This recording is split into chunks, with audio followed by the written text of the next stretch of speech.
Hi, I am Kent Mayor Dana Ralph and want to come to you today with some ways to be prepared as winter is coming. You can see it's a little blustery out here today and winter is upon us. So I want to share with you some of the things I do in my personal Jeep to get ready for winter weather. We keep an emergency kit in here. It includes everything from some warm weather gear, hat and a scarf.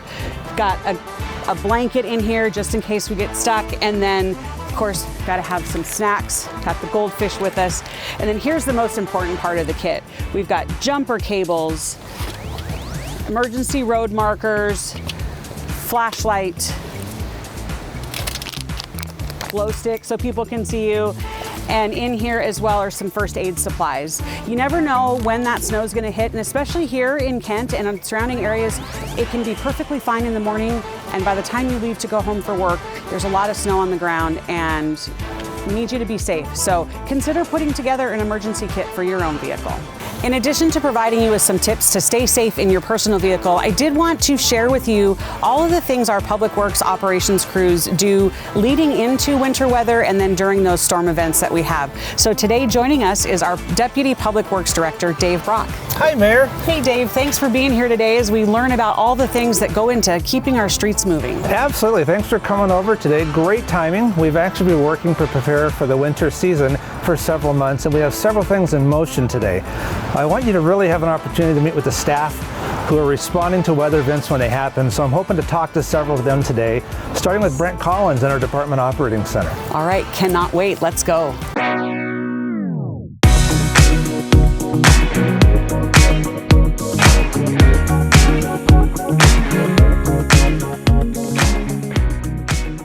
Hey Brent, it's really good to see you. I have had a chance to see you in action here in the DOC during our winter weather events, and I think it's really important that our residents know exactly what is a DOC. What do you do here? Thank you, Madam Mayor. Sure, I'll do the best I can anyway. So the DOC, it's short for Department Operations Center. So when we get a widespread event, we open up our DOC. What the DOC does is it allows information, all vital information to come into the DOC and out. Instead of having, a whole bunch of different phones and people everywhere, all critical information will come through our DOC. Everything from the EOC, which is another acronym for Emergency Operations Center. We also have, police, we have fire, and of course the residents of Kent as well too. They're all calling in. So all vital information comes in and out. Once the DOC is opened up, we're open 24/7. So it's a 24-hour, 7 days a week operation.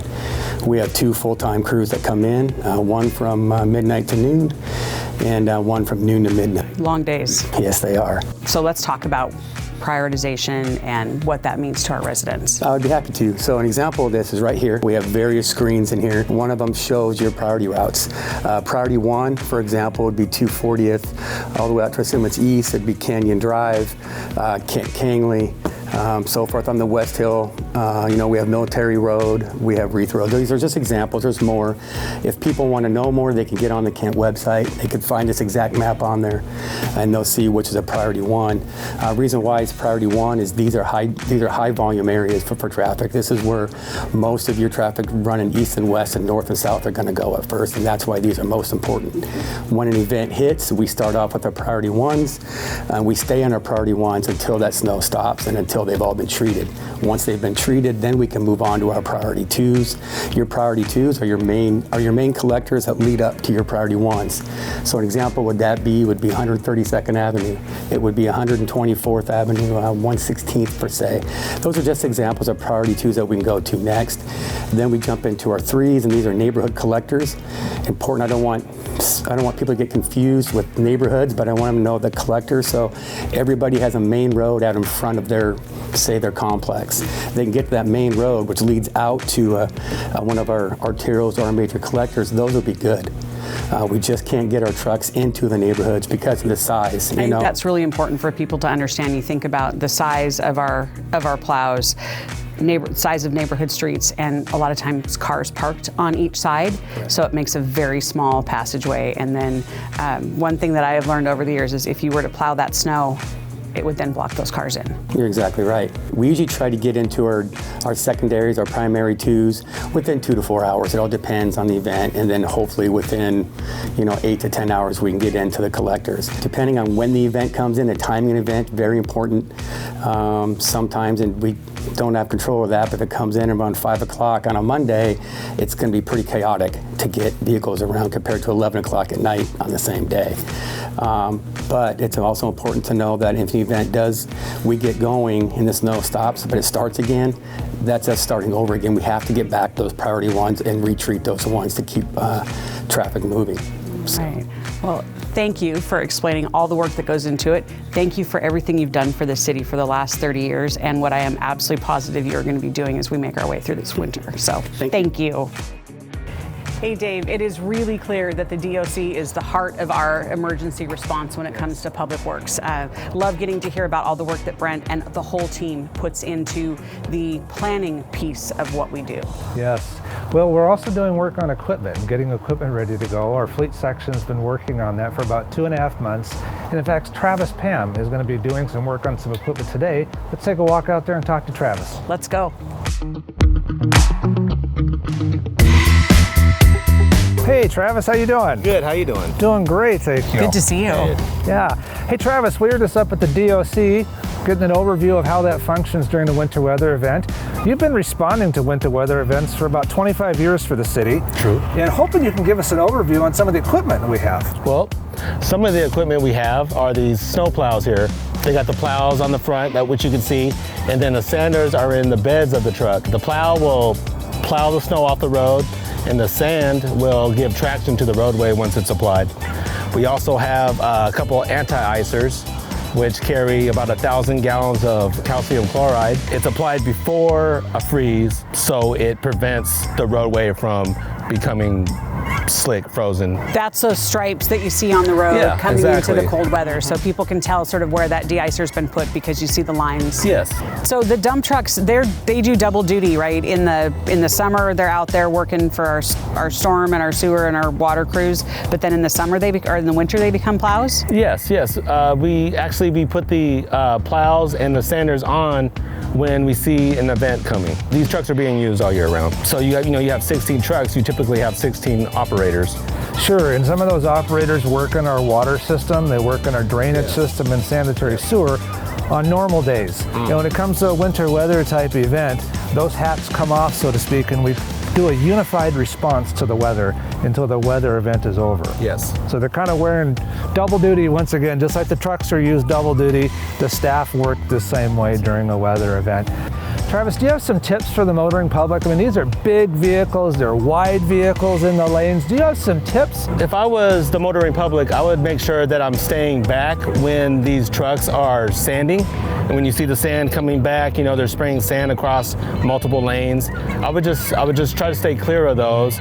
You want to make sure that you're not speeding and passing by these, so you're not like getting yourself in a situation where there could be an accident.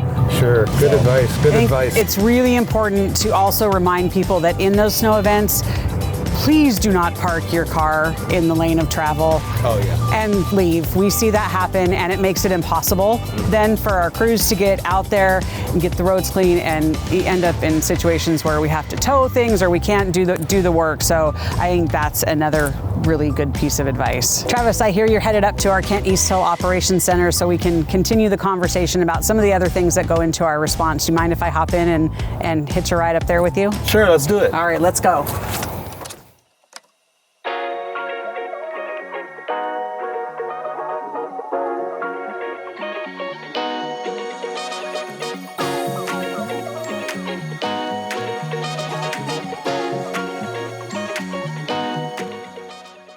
Travis, thank you for the ride up here. On the way, we talked about a couple of things that happen before and after storms. So we saw some road closure signs. What's your biggest tip if people see road closure signs? If you see a road closure sign, you're going to need to find an alternate route. You don't want to drive through the road closure signs because, well, for one, you could be ticketed, and for two, you're putting yourself in a hazardous situation because it's closed for a reason. So after a snow event or a big rain event, oftentimes we see standing water. What's your tip if somebody comes across standing water? You're not going to want to drive through any standing water because your car could stall out in the puddle and leave you stranded. Last one, after snow events, because of the freeze and thaw, we often see a lot of potholes. Can you talk briefly about the city's pothole response? Yeah, so we have 3 pothole trucks. Each one of those trucks will have our patching material, which is called Easy Street, and they drive and find the potholes, and then they fill them with the Easy Street and then compact them and then move on, find the next one, and so on. All right, so we're out there tracking down those potholes, but also as a resident, if you are in the neighborhood, see a pothole, log on to our KentWorks app and you can report that pothole, and it will help us make sure we get those responses faster. So again, thanks for the ride, Travis, really appreciate it. No now problem. we're gonna talk about the material that's stored up here at Keehawk. So we're up here at our Eastal Operations Center, or Keehawk, and this is where we store all of our material for our storm response? Yes, we store some of our salt and sand here on the east hill and some of our salt and sand on the west hill. Also, we store 14,000 gallons of our de-icer material down in the valley. All right, that is a lot of material. So I see several different bins here. Let's sort of walk through the different types of material that we have up here at this facility. Right here we have salt. We have 2 salt bins. We hold a total of 800 tons throughout the city. That is a lot of salt. Then also we have our sand.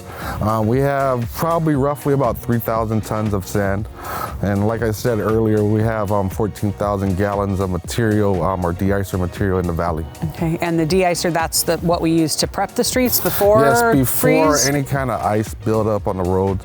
Normally around between 38 degrees and lower, we apply the de-icer on the roads to kind of make sure there's no ice on, for traffic. And So we lay down that salt and sand mixture during a snow event.